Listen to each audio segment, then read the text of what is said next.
الیدین نہ کرنے کے بارے میں وہی دلیل کس کی ہے؟ امام ابو حنیفہ کی، کہ کوفہ علم کا مرکز تھا. کوفہ میں عبداللہ بن مسعود اور علی رضی اللہ تعالیٰ عنہ کے آگے آباد ہوئے. یہ دونوں صحابہ علم میں دوسروں سے بہت زیادہ تھے. ان کے شاگرد جتنے بھی کوفہ میں تھے رفع الیدین نہیں کرتے تھے. امام ابو حنیفہ نے اس سے استدلال کیا کہ ٹھیک ہے بخاری مسلم تو امام حنیفہ کے بعد آئی ہے، لیکن صحیح حدیثیں رفع الیدین کرنے پر بھی ہیں. لیکن یہ جو آخر میں نہیں کر رہے اتنے سارے صحابہ، تو یہ اس کی علامت ہے نبی نے آخر وقت میں ترک کر دیا تھا. آپ اس دلیل پہ آپ یہ کہہ سکتے ہیں کہ مجھے یہ دلیل سمجھ میں نہیں آتی. میری رائے ہے کہ کیونکہ بخاری میں ہے تو ہم رفع الیدین کریں گے. ٹھیک ہے، آپ کی نہیں سمجھ میں آ رہی تو ٹھیک ہے، ہم تو مانتے ہیں نبی نے کیا ہے. لیکن اگر ابو حنیفہ اہل کوفہ اور صحابہ تابعین جو ان کے شاگرد تھے ان کے عمل سے استدلال کرتے ہوئے نہ کرنے کا فتویٰ دے رہے ہیں، آپ ان کی نماز کو بولو خلاف سنت ہے، اس کا مطلب آپ اپنی رائے کو دوسرے پر تھوپنا چاہتے ہیں. بھائی صاحب نے سوال کیا کہ رفع الیدین کرنا چاہیے کہ نہیں، and there is a misconception کہ کچھ لوگ یہ سمجھتے ہیں کہ رفع الیدین اس لیے کیا جاتا تھا کیونکہ لوگ جب نماز پڑھنے آتے تھے تو ان کے بغل میں بت رکھتے تھے، تو بت کو گرانے کے رفع الیدین کیا جاتا تھا. یہ کدھر بھی حدیث میں نہیں لکھا ہوا ہے، کوئی بھی صحیح حدیث میں لکھا ہوا ہے. اگر مان لو یہ بات صحیح بھی ہے کہ لوگ بت پکڑ کے لے کے آتے تھے تو اسی لیے رفع الیدین کرنا چاہیے، تو ہر فرقے کے لوگ جب نماز پڑھتے شروع میں جب اللہ اکبر کرتے ہیں تو ہاتھ تو کان تک اٹھاتے ہی ہے. تو جب ہاتھ کان تک اٹھاتے ہیں when they raise the hand تو بت آٹومیٹک گر جاتے، تو پھر سے رفع الیدین کرنے کی ضرورت ہی نہیں. تو یہ کہنا کہ people used to do رفع الیدین because there were idols in the armpit is totally wrong. It's not mentioned in the hadith.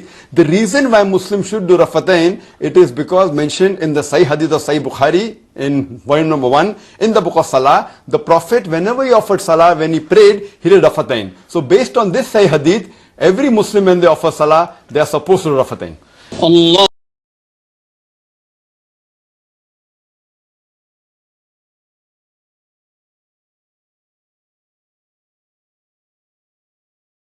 اور امام اعظم ابو حنیفہ علیہ رحمۃ فقہ میں اختلاف رکھتے تھے. امام شافعی رفع الیدین کے قائل تھے، امام اعظم حنیفہ کہتے تھے کہ رفع الیدین منسوخ ہو گیا ہے اور حضور علیہ السلام کا آخری عمر کا عمل ناسخ ہے پہلی عمر کے عمل کا، تو لہٰذا یہ درست نہیں ہے. لیکن امام شافعی کہتے تھے میرے پاس یہ دلائل ہیں.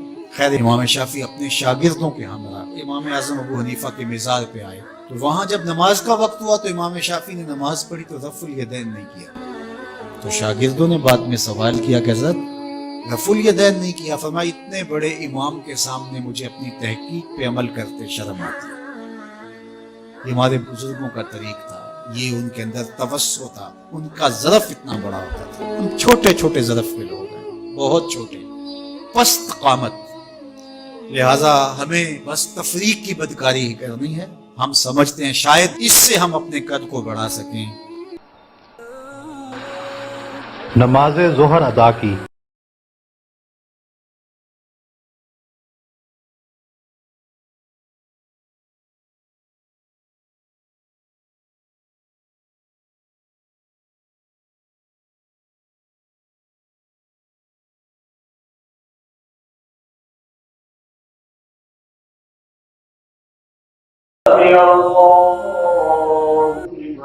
انشاءاللہ رفع الیدین کرنے والے بھی جنت میں جائیں گے، نہ کرنے والے بھی جائیں گے، اگر کبائر سے اجتناب ہے، محرمات سے اجتناب ہے.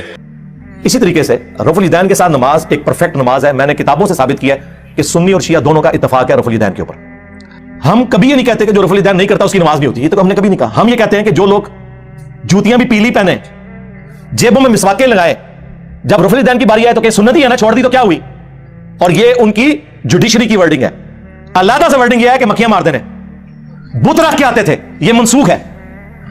نفرت کرتے ہیں، نہ صرف چھوڑتے ہیں بلکہ سنت سے نفرت کرتے ہیں. اب ان کو کوئی بتاؤ کہ عبد القادر جیلانی جو ہے، تم کہتے ہو پیرانے پیر ہیں، پوری زندگی اس بیچاروں کو تو نماز کا طریقہ پتہ نہیں چلا ہوتا، رفع الیدین سے پڑھتے رہے، اور وہ عملی سنت ہے. تسی کیوں انفی ہو؟ پیر عملی تے مرید انفی.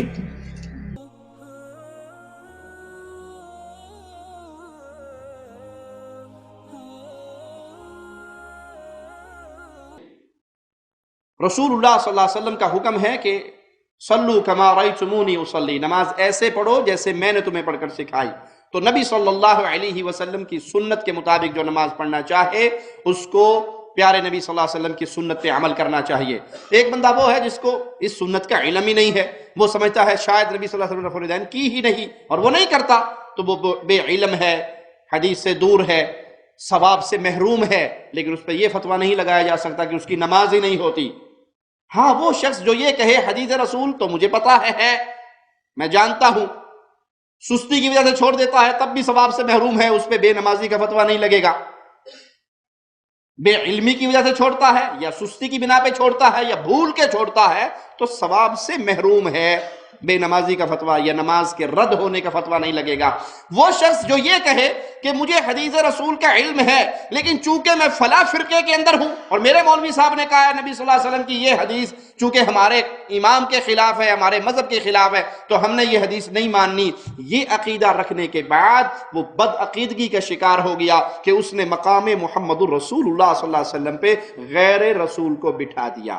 اگر کوئی اس وجہ سے حدیث کا انکار کرتا ہے تو وہ بد عقیدہ انسان ہے، اس کے عقیدے میں خرابی واقع ہو گئی۔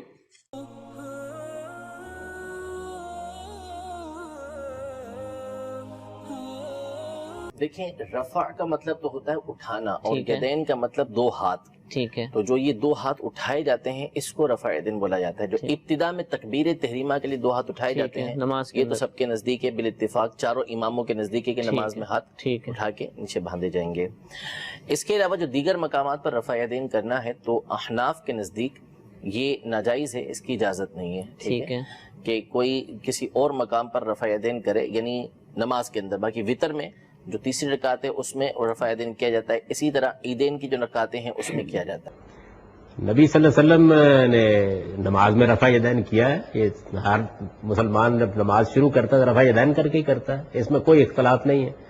سوال صرف یہ ہے کہ باقی موقعوں پر بھی کیا ہے، معلوم ہوتا ہے کبھی کبھی کیا ہے، تو اس وجہ سے آپ اتنی بات اگر مان لیں تو اس میں لڑنے کی کیا بات ہے؟ یعنی ایک تو فرض ہے، اس کے بغیر نماز ہوتی نہیں شروع کرتے وقت، اس میں کسی کو اختلاف بھی نہیں۔ رکوع میں جاتے ہوئے، سجدے میں جاتے ہوئے، اٹھتے ہوئے، روایتوں سے معلوم ہوتا ہے کہ حضور نے کبھی کبھی اس موقع پر بھی رفع یدین کی ہے۔ ٹھیک، اتنی بات ختم ہو گئی۔ آپ بھی کبھی کبھی کر لیں گے تو آخر کیا قیامت آ جائے گی؟ جنت رفع یدین کرنے اور رفع یدین نہ کرنے کے کسی ایک طبقے کے لیے رجسٹری نہیں ہے۔ بھئی رفع یدین کرنے والے بھی جنت میں جائیں گے، آپ جا کے دیکھ لینا۔ امام بخاری ہوں گے کہ نہیں جنت میں؟ امام مسلم ہوں گے کہ نہیں جنت میں؟ امام ابو داؤد، ترمذی، نسائی، ابن ماجہ سب ہوں گے کہ نہیں؟ ارے نیچے آ جائیں، حضور غوث العظم میرے اور آپ کے اور کل دنیا کے شیخ عبد القادر جیلانی ہوں گے کہ نہیں جنت میں؟ یہ سب رفع یدین کرتے تھے۔